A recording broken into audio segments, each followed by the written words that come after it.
Good evening. This is a special coverage of the coronavirus crisis using the combined forces of News 5 and Signal TV's 1 News, Radyo 5, and 1PH. Lawmakers are weighing in on whether they think the president should lift, extend, or modify the existing enhanced community quarantine in Luzon. Senator Manny Pacquiao believes an extension is in order since mass testing has just begun. The lawmaker recognizes the huge toll it will take on the economy, but stressed that frontliners are doing their best to save us all. Meanwhile, Senator Ralph Recto is looking to extend the existing ECQ only in areas where there are many confirmed cases. But for areas with low or no transmission, he proposes a modified community quarantine where people will be able to work, earn, and provide for their families. Recto says this will help restart our economy. On the other hand, Senator Ping Lacson is pushing for a modified ECQ, which addresses both health and economic concerns. The legislator says we cannot risk an economic recession, where the public would survive a health pandemic only to die of hunger later on. Senator Sonny Angara's position is to do things gradually to prevent any large-scale outbreaks. He says the president should only allow essential services and industries to resume operations under strict guidelines. This includes public transport, stores, and small establishments. But whichever path Malacanang chooses to take, Angara says it should be announced early to give the public time to prepare. Finally, Senator Risa Ontiveros says regardless of the scenario after April 30, we cannot proceed without devoting more efforts towards mass testing. The coronavirus continues to infect more persons in the country. As of 4 p.m. Monday, April 20, 200 new cases of COVID-19 have been recorded overnight. There are almost 6,500 COVID-positive patients in the Philippines right now. 19 people lost their lives to the coronavirus in the past 24 hours. The death toll now stands at 428. Meanwhile, at least 40 people have gotten better from the infection. So far, at least 600 patients have recovered from the coronavirus infection. Resigned Socioeconomic Planning Chief Ernesto Pernia said his move to step down was not necessarily due to the COVID-19 crisis. Speaking to 1PH, Pernia said he decided to quit because of policy differences with some cabinet members. Pernia admitted that he and Finance Secretary Sonny Dominguez have had disagreements, including the mode for infrastructure projects. Really, this critical time that led me to my resignation, it's something that has been accumulating over time. And this has to do with differences in development philosophy. My colleagues in the cabinet, especially the ones I deal with regularly, like the economic team, he has different views. He has a different training background from mine. It's understandable that we have differences. He is a finance person. An economist has a broader view of the economy, broader view of things, wider perspective. Finance people tend to be more focused on micro concerns. Pernia said he was more open to public-private partnership ventures like airport projects. It has more to do with what is the role of the government, what's the role of the private sector in the economy. Para sa akin, as an economist, the role of the private sector is really that it is the engine of growth of the economic of the economy of economic growth. The government just provides the environment, infrastructure, and other public goods that are important to the people, to the public. Yun ang So dapat bigyan ng importansya ang private sector. Pero yun ang development philosophy. Pernia reminded the government to acknowledge the efforts of the private sector in responding to the COVID crisis.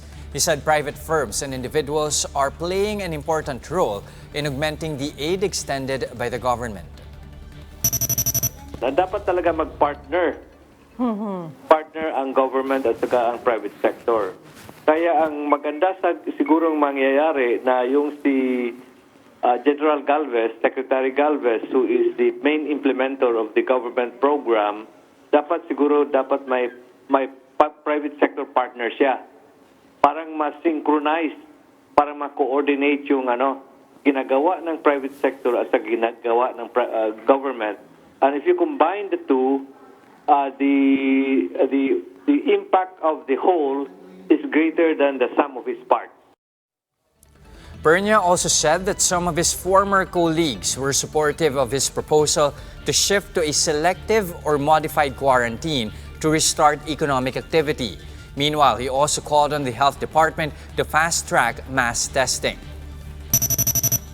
Kailangan nga talagang yung while we open and lift the quarantine selectively or in a modified fashion, dapat this thing should be accompanied by rapid testing. Opo. Rapid testing, contact tracing, and then isolation, or quarantine of those who are found to be positive, and then so they can be treated. So dapat yun ang ginagawa ng gobyerno ng DOH. Dapat noon pa yung sinasabi ngayon na there are more testing arrangements now, more testing kits, testing centers, but yeah, it's okay, but let's do it more rapidly. When we return, the Food and Drug Administration approves 16 COVID rapid antibody test kits for commercial use. That story and more when the special coverage on the coronavirus crisis returns.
Good evening. You're still watching the special coverage of the coronavirus crisis using the combined forces of News 5 and Signal TV's 1 News, Radyo 5 and 1PH.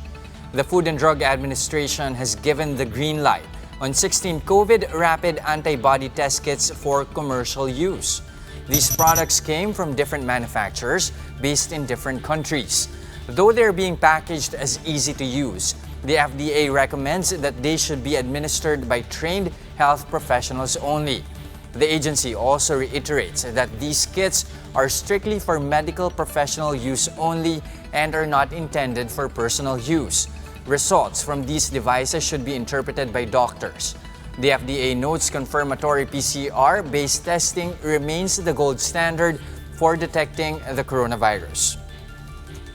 President Rodrigo Duterte received a phone call from U.S. President Donald Trump last night. The two heads of state talked about helping each other out during the COVID-19 pandemic. Palace spokesperson Harry Roque said the conversation was cordial. Though there's a transcript of the call, Roque said he's not at liberty to share it to the public. Unang-una, ang masasabi ko lang po, the call came in at 10:10 in the evening, kagabi.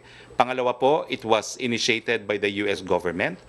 It lasted for about 18 minutes. It was cordial, and it was about collaboration, bilateral collaboration on COVID-19. But beyond that, I have no authority to divulge any further details. The palace spokesperson isn't sure if the two leaders talked about China at all. Trump earlier said there will be consequences if China was knowingly responsible for the pandemic. The U.S. has been accusing China of underreporting its numbers on the coronavirus crisis. Hindi ko po alam kung ito'y napag-usapan, pero ang reaksyon ng palasyo, nakasaad naman po sa larangan ng international law ng estado na merong linabag na katungkulin sa larangan ng international law ay dapat managot. No? Ang issue nga lang po ay pati si Presidente Trump, di naman sigurado kung merong ginawa ang China na magiging isang paglabag sa kanyang obligasyon sa larangan ng international law. He himself is unsure, pero siyempre po, kung aakusahan niya ang China na merong paglabag, kinakailangan siya po magbigay ng pruweba.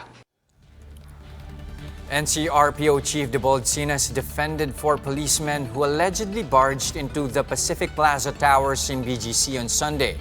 He said they were only doing their jobs. But presidential spokesperson Harry Roque thinks otherwise. Jenny Dongan with the story. Taguig Police Major Joseph Austria, along with 4 other uniformed personnel, visited the Pacific Plaza Towers in BGC yesterday after supposedly receiving reports that some residents were ignoring quarantine rules. But one resident of the condominium said the officer bullied the property security personnel and entered the property. In this video uploaded by a resident, you can see Austria walking along the condo's garden and pool area, shouting at residents. He wasn't wearing any form of personal protective equipment. They demanded to come in. They forced their way past our security guards. The security guards were very threatened. They have weapons too, but they dare not to draw the weapons against the police. They were basically rolled over. They were yelling. PPD President Erwin Ilichicon confirmed this, saying that officers forced their way in, threatening to arrest anyone who will prevent them from entering the condominium. Ilichicon claimed that upon reaching the garden and pool area, Austria's men only saw a few residents walking around but still following social distancing protocols. The PPT president insisted this incident of police bullying just caused unnecessary panic to residents who are mostly foreigners, diplomats, and businessmen. And the act might even be illegal. But in a statement, Taguig Mayor Lino Cayetano defended the officers, saying he was the one who ordered the police to inspect condominiums and gated communities to make sure that all of the residents there are strictly observing quarantine guidelines. He said he has received reports that there were still a few people hanging out at common areas like clubhouses, pools, and gardens. The PNP, led by Joint Task Force COVID-19 Shield Commander Guillermo Irazar, said they're already looking into the matter.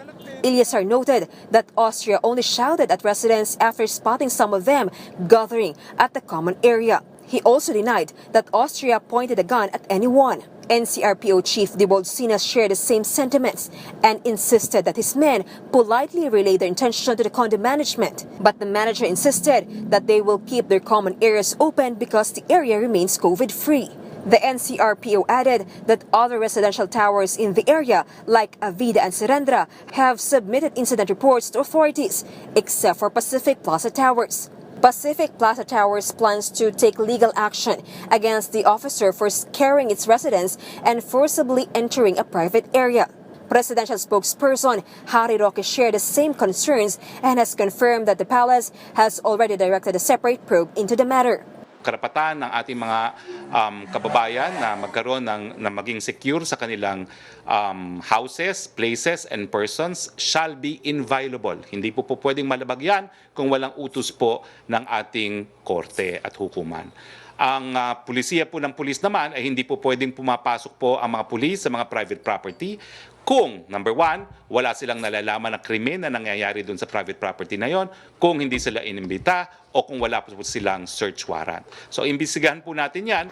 Austria, on the other hand, is also thinking of filing charges against the property's managers for allegedly breaking quarantine rules. For News 5, Jenny Dongon, We Are One News. The PNP is insisting that the property managers and administrators of Pacific Plaza Towers gave their consent to the police officers who checked on the supposed quarantine violations in the area. In an interview with 1PH, PNP spokesperson Bernard Banach said the cops politely asked residents to go back to their units. Banach added that it was the officers who were not treated nicely, so they decided to leave the premises. The PNP spokesperson reiterated that the force respects the public's right to privacy and that they won't barge into private areas without securing the consent of the owners or the managers. And that's the latest on the enhanced and expanded community quarantine in Luzon.